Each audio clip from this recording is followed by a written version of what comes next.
하나님의 말씀 민수기 34장 16절에서 29절까지의 말씀입니다.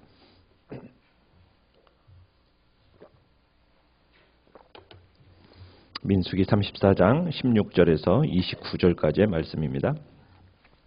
여호와께서 또 모세에게 말씀하여 이르시되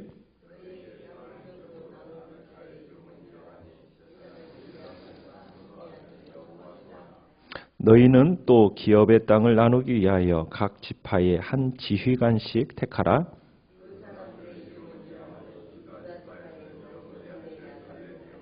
시므온 지파에서는 암미훗의 아들 스무엘이요, 단 자손 지파에서는 지휘관 요글리의 아들 붓기요,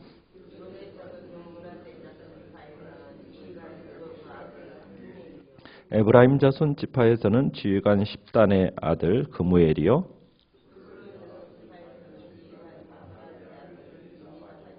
이사갈 자손 지파에서는 지휘관 아산의 아들 발디엘이요,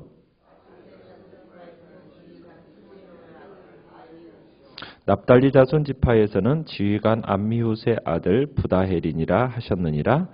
이들이 여호와께서 명령하사 가나안 땅에서 이스라엘 자손에게 기업을 받게 하신 자들이니라. 아멘. 오늘 말씀의 제목은 믿음은 바라는 것들의 실상이라는 제목으로 말씀을 나눕니다. 이스라엘이 아직 가나안 땅에 들어가지 않았는데도 불구하고 하나님께서는 경계를 딱 미리 정해 주시고 그 땅을 분배할 지도자들을 오늘은 선정하시는 장면을 우리가 보게 됩니다. 가나안 땅의 분배의 총책임자로 하나님이 지명하신 사람은 17절에 누구 나오나요? 제사장 엘르아살, 눈의 아들 여호수아를 지명하십니다. 이 엘르아살, 당시의 엘르아살은 이제 이미 죽은 아론을 이어서 제사장의 직분을 감당하고 있었고요. 그리고 눈의 아들 여호수아는 이제 삶의 마감할 때가 다가온 모세 뒤를 이어서 이스라엘을 인도할 다음 지도자로 인정받고 있는 것입니다. 그래서 하나님께서는 가나안 땅을 분배할 이스라엘의 어떻게 보면 가나안 정복을 책임질 차세대, 다음 세대 지도자들에게 이 땅 분배를 맡기심으로써 이제 각 지파 간의 그 분배 문제를 놓고 분란이 일어나는 것을 이제 방지하고자 하신 겁니다. 이 땅 분배의 협력자로 또 각 지파에서 사람들을 세우죠. 한 명씩 대표자로 지휘관을 이렇게 세우는 것을 보게 됩니다. 이 땅 분배의 협력자로서 이제 지명된 각 지파의 대표자들을 보면은 우리가 가나안 정탐 때 그때의 사람들과는 달라졌다는 걸 보게 돼요. 각 지파의 대표를 가나안 정탐 때와 비교하면은 지금 출애굽 1세대로서 이스라엘 백성들이 이끌었던 사람들의 이름이 다 사라지고 새로운 사람들이 이스라엘의 지도자로 등장하게 됩니다. 오직 한 사람만 이제 똑같은 이름인데 그 이름은 갈렙입니다. 갈렙 이외에는 모두 다른 이름이에요. 그러니까 다른 지파의 대표들은 말할 것도 없거니와 당시 총책임자였던 모세 그리고 아론, 이 사람들도 서서히 이제 역사의 뒤안길로 사라지게 되었고 대신해서 이제 여호수아와 엘르아살이 그 리더십을 승계하게 되는 겁니다. 더구나 이제 그들을 대신해서 지도자가 된 이 엘르아살, 여호수아, 각 지파의 대표들, 이 사람들도 언젠가는 또 역사의 뒤안길로 사라지겠죠. 그러면 그 자리를 새로운 사람들이 대신하게 될 겁니다. 참 이 모습을 볼 때 우리가 느끼는 점이 뭔가요? 인간의 허무함과 인간의 덧없음을 우리는 보게 됩니다. 우리 인간은 영원히 쇠하지 않는 힘을 가진 존재가 아니고 그런 존재는 없습니다. 우리는 영원히 변하지 않고 그 자리를 지키는 인간도 없습니다. 다 인간인 때가 되면 변하게 되고 늙고 병들어서 죽고 그렇게 많은 존재가 바로 우리 인간입니다. 그렇기 때문에 우리 인간은 우리가 그 인간을 믿고 의지하는 경우에 자신이 믿은 인간이 늙고 병들면은 그 믿은 사람은 소망이 흔들리게 되는 거고 그가 죽을 때 소망도 끝이 나게 되는 거예요. 모든 이름들이 다 바뀌는 속에서 한 번도 바뀌지 않는 이름이 있습니다. 그 이름은 무엇일까요? 여호와 하나님. 그분의 이름은 변하지 않습니다.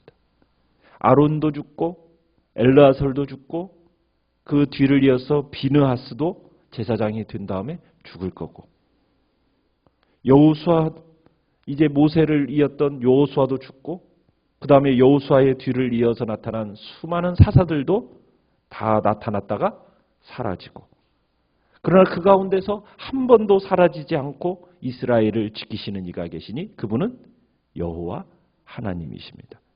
그러기에 우리가 믿고 의지할 분은 여호와 하나님 한 분밖에 없는 거죠. 세월이 가고 세상이 바뀌어도 결코 변하지 않는 관심과 능력으로 우리 곁에 계시고 우리를 지키시는 분, 그분은 여호와 하나님 한 분밖에 없다라는 겁니다. 그렇기 때문에 우리는 우리의 마음을 무엇을 의뢰하며 살아갈 건가? 사람이나 물질이나 어떤 권세에 우리의 마음을 두지 말고 오직 여호와 하나님께만 우리의 마음을 두고 살아가야 된다는 겁니다. 사람은 때때로 변하고 사람은 죽고 늙고 물질은 있다가도 없고 권세도 한순간에 나타났다가 사라지는 것이 이 땅의 모든 것이라면 그러나 하나님은 결코 변함이 없으시고 하나님은 결코 능력도 없어지지 않으시는 유일한 한 분이라는 것을 우리는 기억해야 되는 거죠. 그래서 그분께 우리의 삶을 맡기며 살아갈 때 우리는 어떤 세파 속에서도 흔들리지 않게 되고요. 굳건하고 평안한 삶을 누리게 되는 겁니다. 우리는 영원히 변치 않고 그 확고한 구원의 소망을 간직한 삶을 살 수 있게 되는 것은 오직 여호와 하나님 한 분을 의뢰하며 살아가는 겁니다.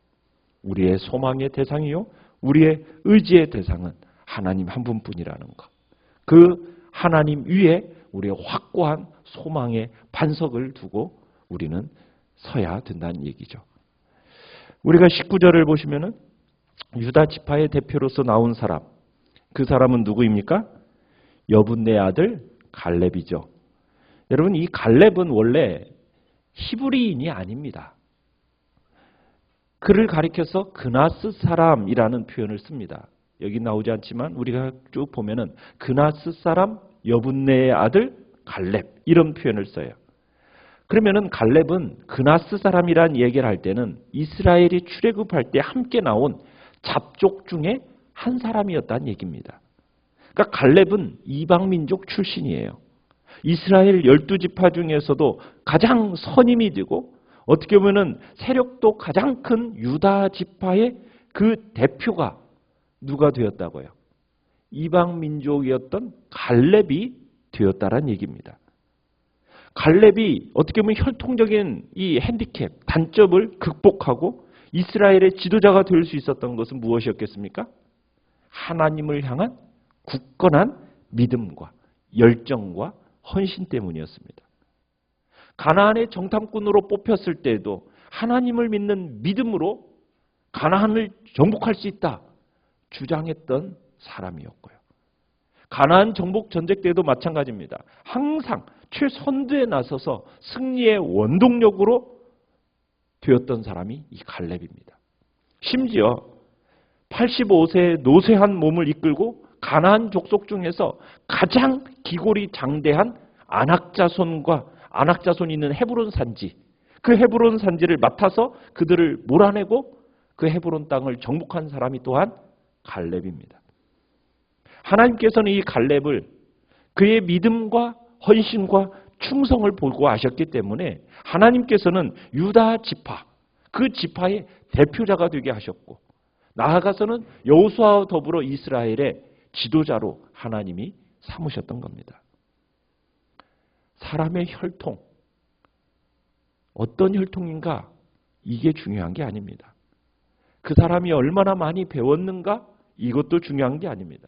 그 사람이 얼마나 많은 돈을 가졌는가? 그게 중요한 게 아닙니다. 하나님은 그걸 보시는 게 아닙니다. 하나님께서 보시는 것은 뭐라고요? 그가 얼마나 굳건한 믿음 안에 서 있어서 하나님을 위해 얼마나 열심을 내어 충성하는가. 하나님은 그것을 보시는 거예요. 갈렙에게 있어서 이방 민족의 출신이라는 어떤 단점, 핸디캡, 이게 아무런 영향을 미치지 못했습니다. 우리가 가진 인간적으로 볼 때 불리한 조건, 여러분 하나님의 축복을 받는 데 있어서 아무런 영향을 받지 못한다는 겁니다. 영향을 미치는 것은 오직 하나, 하나님을 향한 믿음과 헌신의 마음.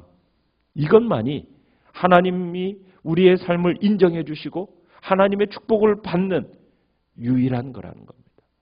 바른 믿음에 굳게 서서 하나님을 향한 열심을 내시기를 바랍니다. 자, 이스라엘이 아직 가나안에 들어가기도 전입니다. 정복하기도 전입니다. 그런 시점에 지금 땅을 분배할 지도자를 지금 하나님은 정하고 계십니다. 이걸 통해서 가나안의 진입과 가나안의 정복이 확고부동한 사실이라는 것을 지금 백성들에게 하나님께서는 각인시켜주고 계시는 거예요. 지금 전쟁도 치르지도 않았는데도 불구하고 하나님은 그 땅의 경계를 정해주시고 그리고 지도자들을 통해서 땅을 분배를 이미 해버리는 거예요. 여러분, 이것은 이미 승리가 이미 어떻다는 거예요? 보장되어져 있다는 거예요. 그래서 승리의 확신 속에서 용기를 가지고 가나안 정복 전쟁에 참여하라는 겁니다. 이 말씀을 통해서 결국 나는 너를 애굽 땅에서 인도하여 내고 구원하여 낸 전능한 하나님이다. 광야의 수많은 고난 속에서 너희들을 지켜냈고 마침내 이 약속의 땅으로 인도하여 낼 전능한 여호와다. 그런 내가 너희를 인도하고 너희들을 이제 너희들과 함께 할 테니 너희를 누가 막을 수 있겠느냐. 가나안과의 전쟁, 그 가나안 족속과의 전쟁 볼 것도 없이 너희들에게 이미 약속된 승리다. 승리는 이미 확정되었다. 그러니 염려하지 말고 두려워하지 말고 나아가서 이제 약속된 축복의 땅을 차지하라. 이게 하나님께서 지금 약속의 땅을 미리 경계를 정해주시고 그리고 그 땅을 제비 뽑아서 분배해 주셔서 이제 각 지파별로 나누게 하신 그 속에 담겨져 있는 선언이요 위로인 겁니다. 이 세상을 다스리시는 전능하신 하나님께서 앞장서서 계십니다. 그분이 지키십니다. 여러분, 그러니 누가 우리를 막을 수 있고 누가 우리를 이길 수 있겠습니까? 오직 우리의 앞길에는 뭐만 있을 뿐이라고요? 승리만 있을 뿐이라고요. 이 땅을 살아가면서 우리에게 나타나는 영적 전쟁, 사단과의 역전 전쟁, 우리에게 있어서도 마찬가지입니다. 이 세상을 장악하고 있는 사탄, 거대한 권세, 그거 앞에 우리의 자신의 모습을 볼 때 너무나도 초라하고 연약해 보일 수도 있고 그렇게 느낄 수도 있어요. 그러나 여러분, 성도들을 유혹하고 넘어뜨리는 이 사단의 권세, 이건 예수 그리스도 안에 있는 우리에게 있어서는 이것은 아무것도 아니라는 거예요. 우리가 결심하고 다짐하고 주님 앞에서 참으로 우리와 함께 하시는 주님의 은혜 안에서 우리에게는 반드시 구원의 자리에 이를 수 있을 것이고 승리는 우리에게 보장되어 있으니 의심하지 말고 염려하지 말고 우리의 대장 되신 예수 그리스도와 함께 저 천국을 향하여 믿음으로 담대하게 나아가라고 주님은 지금 우리에게 말씀하고 계시는 겁니다.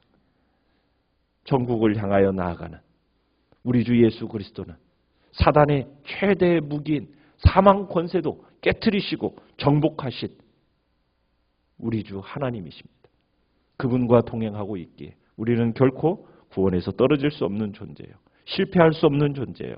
영적 전쟁에서 마침내 승자로 남게 될 거라는 거 우리는 기억하면서 결코 두려워하지 말고 담대하게 대장 되신 예수 그리스도만 의지하고 믿음으로 나아가라고 주님은 우리에게 선언하고 계시는 것입니다. 오늘도 우리가 주님의 은혜 안에서 이제 믿음으로 승리의 복된 역사를 이뤄나가는 자리에 있기를 소원합니다. 하나님이 우리에게 약속하신 새하늘과 새 땅을 바라보면서 그것을 의심치 않고 믿음으로 행동하는 복된 자리에 우리가 있기를 간절히 축원합니다.